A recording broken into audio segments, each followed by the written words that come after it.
আর একটা ঘর নাই।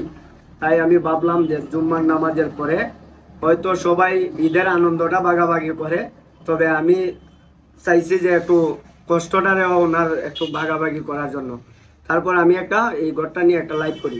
লাইভ করার 10 মিনিট পরই সুমন ভাই এটা নজরে গেছে ভিডিওটা, যাওয়ার পরে উনি আমার সাথে যোগাযোগ করেন, করে উনি আবার 20 মিনিটের ভিতরে এই জায়গায় আসেন এই মহিলার ঘরটা দেওয়ার জন্য।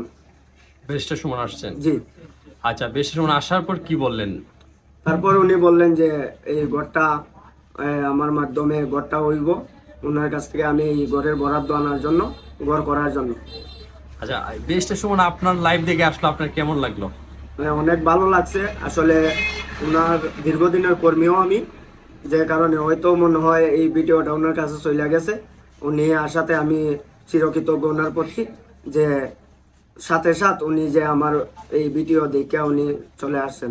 আচ্ছা, যাদেরকে গড় দিয়েছেন তাদের অবস্থা সম্পর্কে আপনি একটু বলেন তো। না, তাদের যে অবস্থা, যে মহিলার গর্দ হয়েছে, ওনার 20 বছর যাবৎ ওনার স্বামী নাই, অথচ ওনার কোনো একটা ছেলেও নাই। 3টা মেয়ে বিয়া দিয়ে দিছে, স্বামীর বাড়িতে থাকে, উনি একাই থাকেন এই জায়গায়, আর একটা মেয়ে এই জায়গায় থাকে, ওনারও স্বামী নাই মেয়েটার। খুব অসহায় অবস্থায় আর কি। আচ্ছা, তাদের পেমেন্টটা চলে কিভাবে? আসলে ওনার ওনার মেয়ে যে মেয়েটা এই জায়গায় থাকে, এই মেয়ে এবং যে মহিলা দুজন ওই মানুষের ঘরে কাজ কাম করে, এইভাবেই ফ্যামিলিটা চলে। আর যাই হোক, অবশেষে বেশটা সময় আপনাদের কাছে সমঝে দিলেন গড়টি। জি।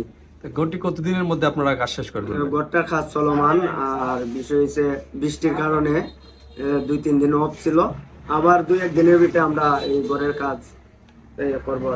আচ্ছা, আপনি তো বেশটা সময়ের কর্মিক। আচ্ছা, আপনি ওই যে চুনারঘাট মাধবপুরবাসীকে কি বলতে চান? আমি আমি আসলে সোনারঘাট মাধবপুরবাসীর কাছে একটাই কথা বলবো, যে ব্যারিস্টার সুমন ভাইয়ের মতো এমপি পেয়ে আমরা ধন্য, আমরা গর্ববোধ করি এই ওনার মতো এমপি পেয়ে।